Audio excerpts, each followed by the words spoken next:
There's a basic mistake that people make when they analyze the current administration. They listen to what Trump and allies say, and they assume that it reflects what those people actually believe, and it doesn't. If they actually believe their own rhetoric, they would act very differently. And the gap between what they say and how they act, between the words and the behavior, that's where I believe the real story is. I'm going to give you an interesting example, which is the cancel culture stuff. For years, MAGA said cancel culture was an existential threat to free speech. Trump's 2025 inaugural address promised that the power of the state would never again be weaponized against our political opponents. And then what happened? Within months, the administration launched a so-called cultural crackdown. They went after law firms like Perkins Coie. They pushed federal oversight of university curricula. They started threatening institutions that weren't aligned politically. They are doing the very thing they said they are against. So the rhetoric was never about principle. It was about who has the power. Cancel culture is bad really means cancel culture is bad when it's used against us. But if we use it against other people, it's not a problem. This is why I have an entire chapter in my book, The Echo Machine, about how our principles are important. Understanding the framework of our values matters. Why do we believe the things we believe? But getting involved in these philosophical black holes about principles with the right is pointless because their principles are only their principles for as long as it's politically convenient. And the rhetoric never really was about principle. I'll give you another example. Immigration and border security. We've got the show your papers executive order in 2025, sold to us as a national emergency, sold to us as essential to sovereignty and election integrity and the ICE deployment and the entire thing. If they actually believed there was a real emergency, they'd be doing the difficult work, which is we need legislation and coalitions and detailed policy to fix this problem once and for all. They have the White House, they have the Senate, and they have the House. Democrats and some Republicans have put out, think back to John McCain, have put out comprehensive immigration reform bills. Deporting a bunch of people, unless you fix the problems, isn't going to fix anything. But they're not doing it. Do they really believe it's an emergency, or are they trying to get the media moment they want from the absolutely immoral deportation raids and killing of people by ICE agents and all of it? Instead, all they do is that, plus some sloppy executive orders, a bunch that have been challenged and blocked. They get headlines. I guess they rally the base. I don't know. But structurally, it does nothing. It's only theater. We then get to foreign policy. Greenland, Iran, China. The rhetoric is always fire and fury. We're going to put maximum pressure. Might makes right. Peace through strength. And then you watch their behavior, and it's actually retreat very often.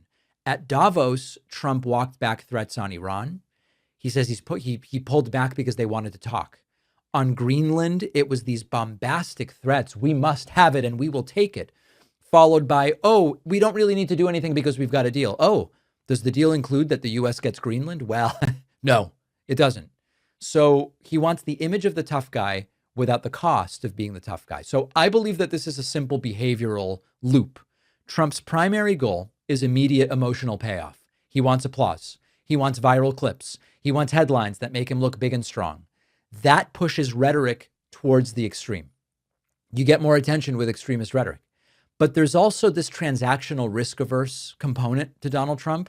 He doesn't want wars that could fail.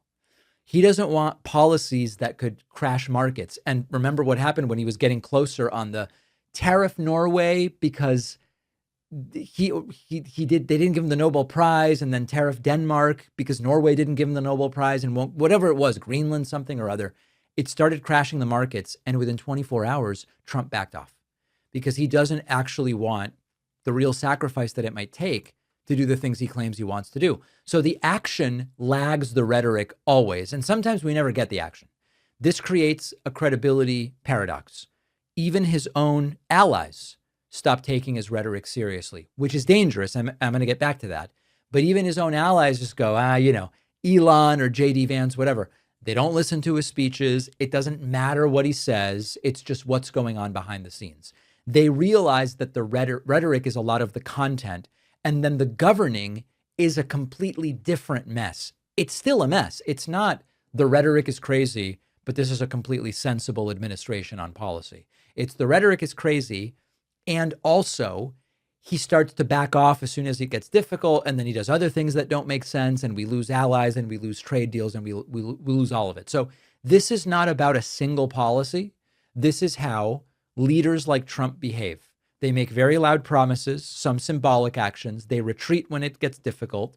And then ultimately, they end up creating a huge mess without actually fixing any of the problems they want to fix. Perfect example is the tariff stuff. He wrongly told us the tariffs would make us rich and make us strong and bring supply chains back home and lower prices and all. None of that happened. We still have the tariffs, but what we have are other countries that are saying we don't really need or want to be in an alliance with the United States. If we're China, we'll go somewhere else for our soybeans. If we're whoever, we'll go somewhere else for whatever it is that we're talking about. And so I think it's important on the one hand to take seriously the rhetoric. When the Republicans go, oh, it's Trump being Trump, that's just bluster. He doesn't really plan to do any of this stuff. No, he does. We should listen when he does the bluster because it's not bluster. It's what he plans to do. But what we should understand is that the way in which it will damage the country is not the obvious one because it will be Trump going halfway, getting panicked, and then doing something else that makes no sense whatsoever. You've got the hands and mouth doing two different things. They're both doing terrible things. They just happen not to be the exact same things. Appreciate you watching. Stick around for this next video and don't forget to hit subscribe so you actually see our uploads. You can also catch the full podcast on Spotify and Apple Podcasts.